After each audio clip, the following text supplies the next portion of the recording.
el campo, la tierra, el sol, el aire, la vida al aire libre. Un segmento natural.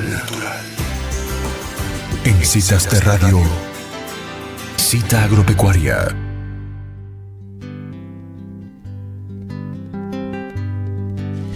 Bueno, muy bien. En la cita agropecuaria del día tenemos el gusto de poder conversar con Iván Ordóñez. Él es licenciado en Economía por la Universidad de Buenos Aires y posgraduado en agronegocios de la misma universidad, con una amplia trayectoria como consultor. Y además acaba de escribir un libro junto con Sebastián Senesi.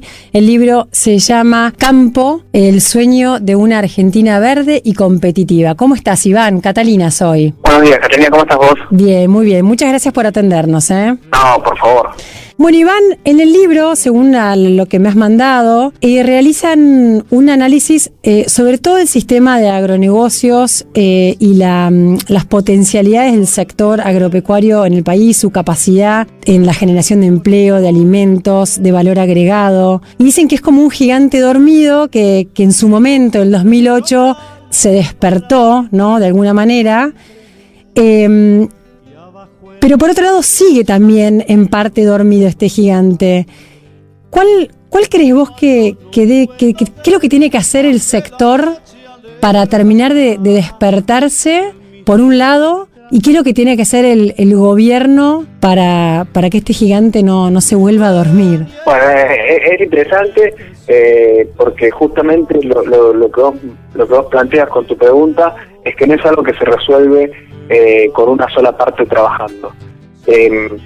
Lo que hoy todos vemos en el sector y entendemos es que hay medidas que están generando unas trabas impresionantes a la potencialidad del sistema de agronegocios que se resuelven con una lapicera, ¿no? Uh-huh. Uno agarra con la lapicera y con coraje, uno agarra, saca el cierre de exportación a la carne, a la leche, al trigo, al maíz, y con otra lapicera elimina las retenciones, que es un impuesto tremendamente distorsivo, nosotros lo explicamos en el libro, y ya hay todo un montón de cosas, todo un montón de actividades que automáticamente se vuelven rentables.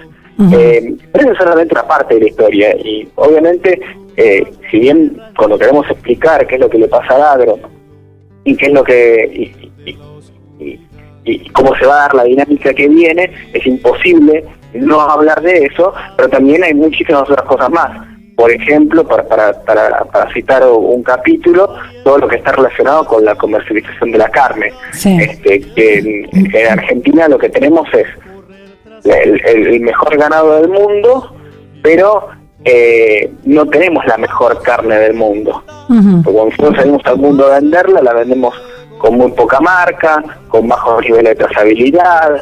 Recién ahora se están resolviendo disputas para entrar a mercados de muchísimo valor como el norteamericano. Entonces, hay distintas cuestiones que no solamente están ligadas a la coyuntura del gobierno que hacen que estemos comercializando la carne, uh-huh. Como por ejemplo el sistema de venta en media red.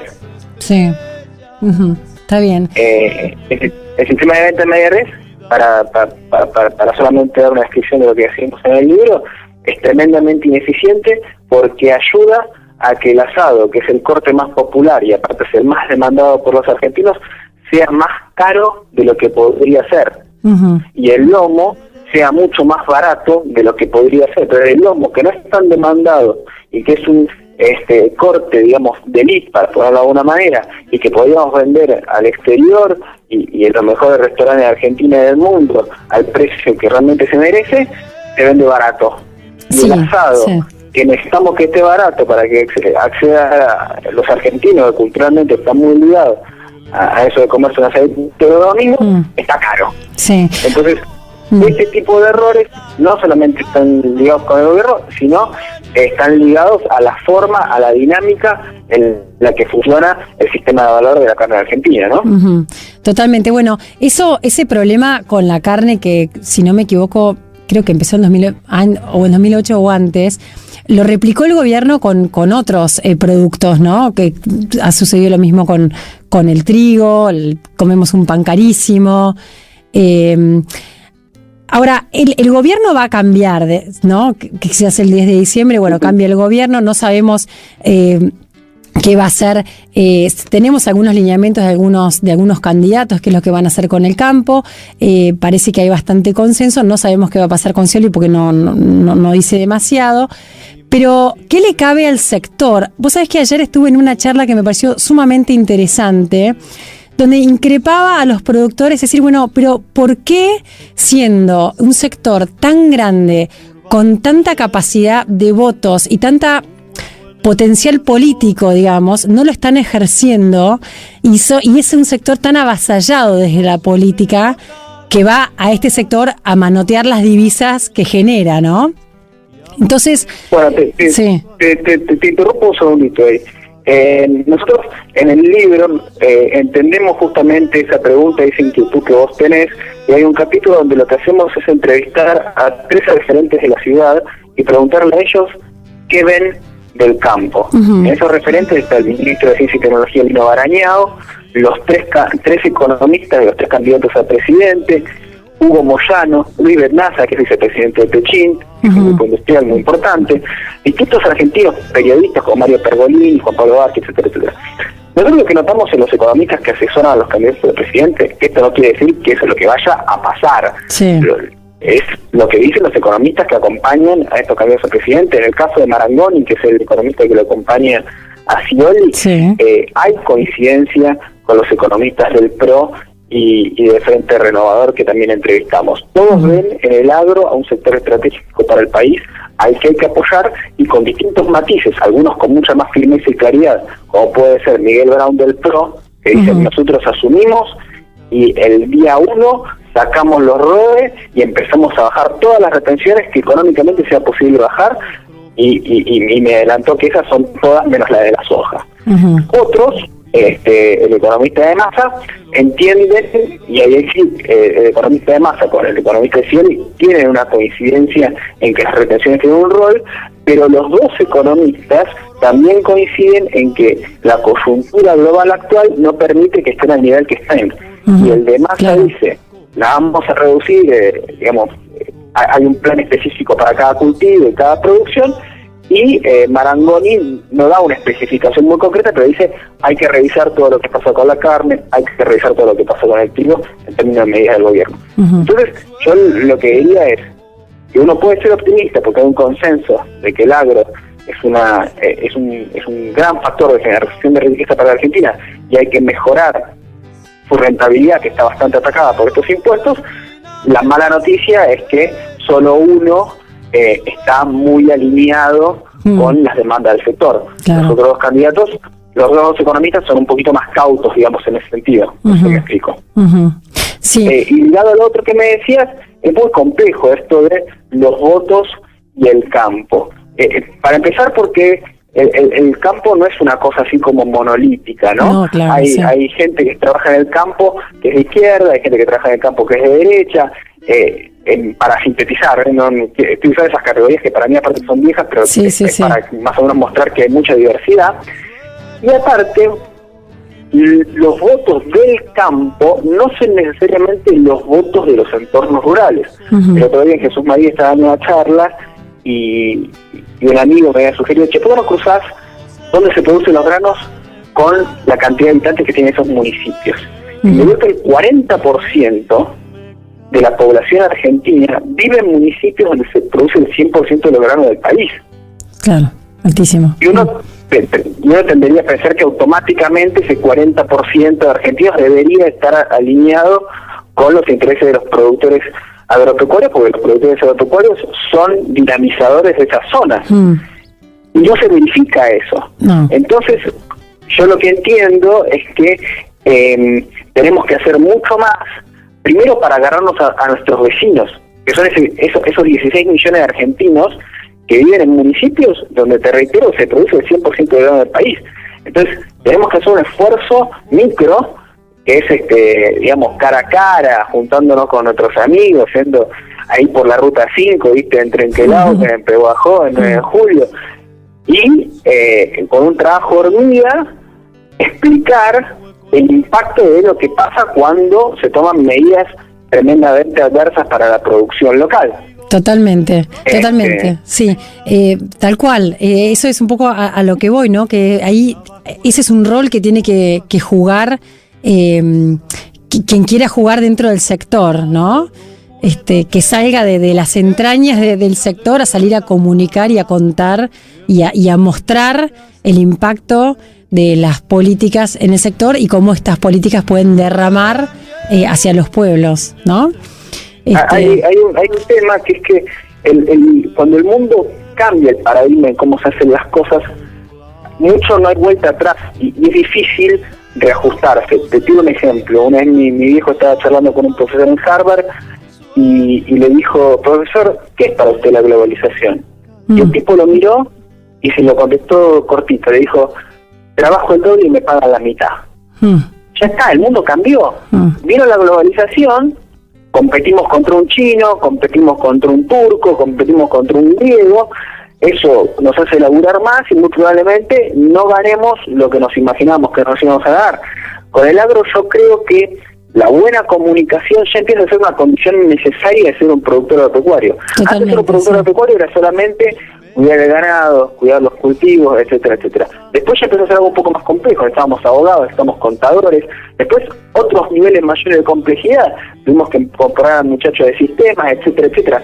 Hoy yo creo que abrazar la idea de la comunicación como una herramienta para poder posicionarnos entre la sociedad ya empieza a ser una necesidad más del productor, una habilidad con la cual él o ella tienen que contar, digamos.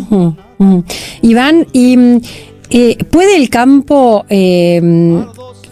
absorber más empleos? Es decir, nosotros estamos ahora con un estado bastante grande, ¿no?, que tiene mucho empleo público, y no sabemos qué va a pasar con esta cantidad de empleo que es inmensa.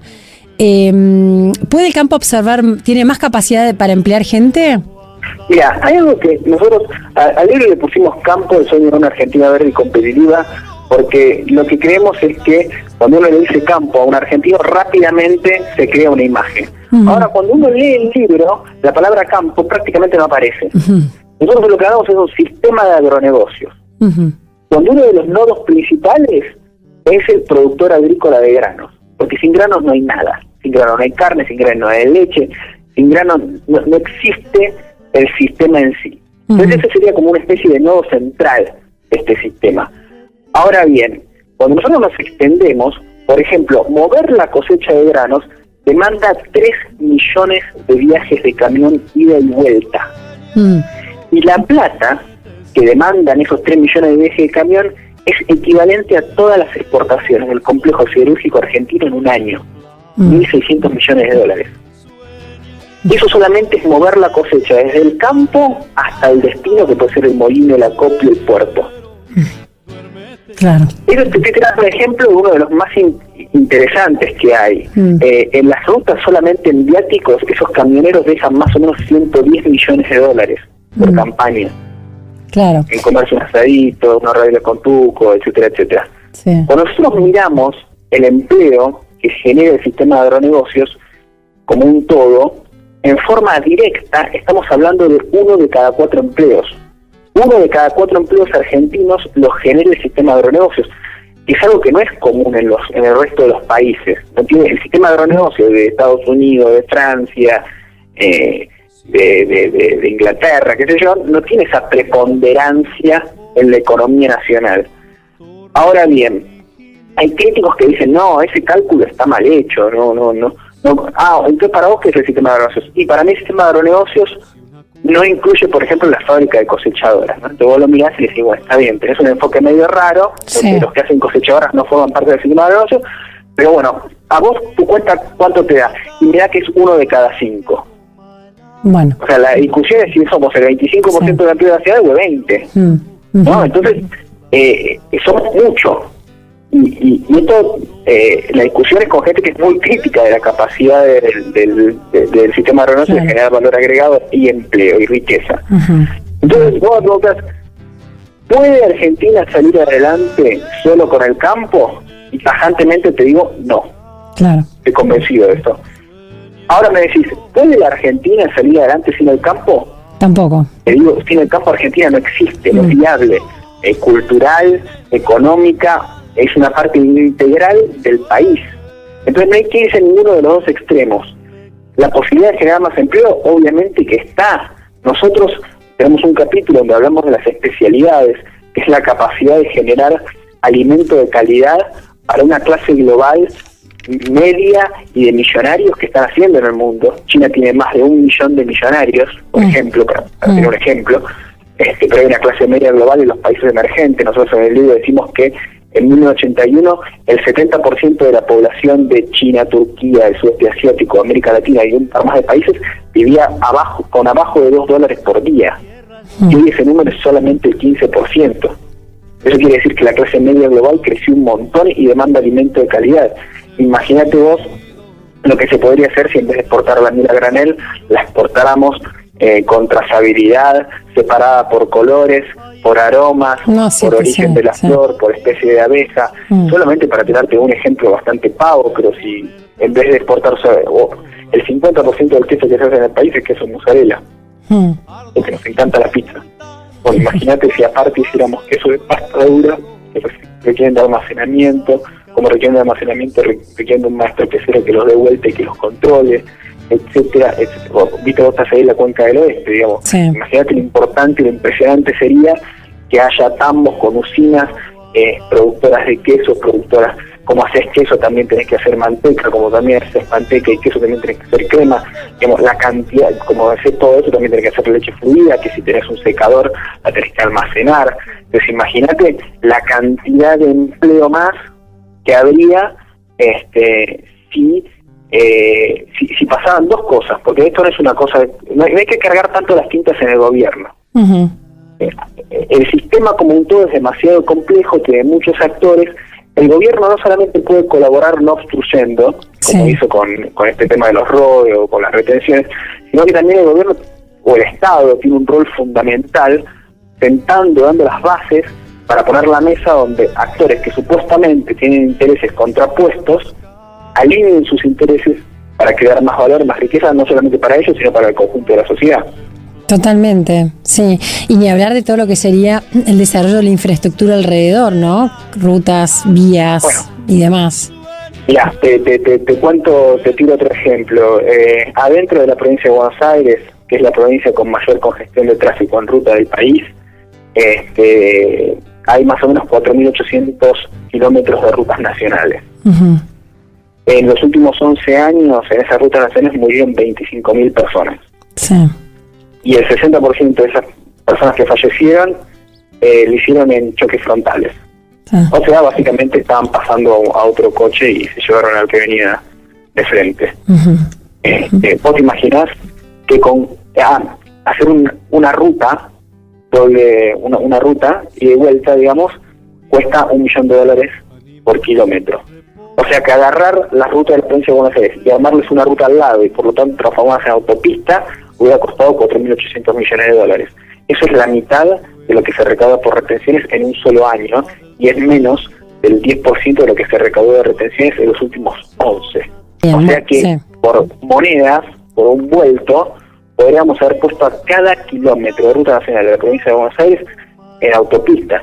Eso no solamente salva vidas, que es fundamental y es el objetivo primordial de hacer algo así, sino que aparte reduce el costo de transporte monumentalmente y hace que llevar queso desde Pehuajó, en una usina que genera laburo en Pehuajó, a Buenos Aires, que es un centro de una plaza de consumo importantísima de 15 millones de habitantes, sea prácticamente gratis, comparado a las colas de la ruta, etcétera, etcétera, etcétera. Claro, o sea que el sueño de la Argentina verde y competitiva, ya con esta conversación me convenciste, es posible. Yo creo que es posible, yo creo que tiene que ver con la decisión política, no solamente de los políticos, requiere de todos. Sí, me haces acordar un poco un sistema que tiene 46 millones de participantes, porque cuando el argentino que está en la ciudad va al supermercado y elige un queso argentino por sobre otro queso, con su consumo está votando qué tipo de sistema de negocios quiere. y cuando esa misma persona va y se acerca a una urna y pone un voto, también está votando qué sistema agronegocio quiere, porque ese voto elige un representante y ese representante diseña política pública que impacta en el sistema agronegocio. Sí. Me hace tenemos un corazón duro del sistema, que son los productores, pero como ser parte, somos parte todos. Totalmente. Me haces acordar, hace poco, el fin de semana, en un congreso CREA, escuché al embajador de Nueva Zelanda, y ellos como país, también que es un país 4 veces más chico que el nuestro, más o menos, o más, hicieron como una concertación de qué país querían ser, y totalmente alineados a todo el sector de los agronegocios, ¿no? Tengo una pregunta. El productor que salió del mercado o del sistema, hoy leía una nota que se han perdido una enorme cantidad de tambos. ¿Ese productor puede volver o ya se pierde? En general, el problema que tienen todos los participantes del núcleo duro del sistema de agronegocio, el productor agrícola, el tambero, el ganadero, es que a diferencia de los urbanos, ellos muchas opciones no tienen para ganarse el pan. O sea, vos sos un contador de una compañía en Buenos Aires y vivís en Palermo, ¿no? Y de golpe la compañía tuya quebró porque pasó algo inesperado. Y tenés que ir a buscar trabajo y te tomás el otro subte y llegás a otro trabajo. Y vendés tu conocimiento como contador en cualquier otro lado. El productor agropecuario, lo que él sabe hacer y lo que él le puede ofrecer al mercado, en los entornos urbanos no vale un centavo. Claro. O sea, el tipo que sabe cuidar vacas, cuidar ganado, no puede ir a ofrecer ese saber a la ciudad porque no hay vacas para cuidar. Claro. Entonces, está bien. Muchas veces, y esto es lo que duele un montón cuando uno mira esas estadísticas de campos cerrados, cuando mira la cantidad de productores ganaderos, que en el libro está explicado cuántos productores ganaderos con más de 100 cabezas han desaparecido, muchísimos, más de 15.000 me parece, si mal no recuerdo. Lo que vas viendo aparte es que se destruye ese conocimiento, porque muchas veces la reconversión que implica salirse del sistema hace que volver a entrar sea muy difícil. Claro. Entonces, si bien nada es para siempre, una vez que hay un jugador que se queda fuera del sistema, que vuelva es muy complicado. Puede haber planes, si el negocio está demasiado bueno, se lo puede volver a tentar, pero generalmente, y eso es lo que duele cuando pasan estas cosas, cuando se perdió, se perdió. La capacidad productiva ojalá haya sido absorbida por otro jugador, pero si no, muchas veces también hasta se destruyó eso. Claro. Bueno, Iván, se nos fue el tiempo. Gracias por esta conversación. Te cuento que tu libro ya está en Pehuajó, así que, y este programa sale en otras localidades donde seguramente ya está el libro en las vidrieras. Yo me lo voy a ir a comprar, El sueño de una Argentina verde y competitiva. Muchas gracias, Iván Ordóñez. Gracias y un saludo a la gente de Timote, que es mi pago chico. Bueno, buenísimo, gracias, muy amable. Chao.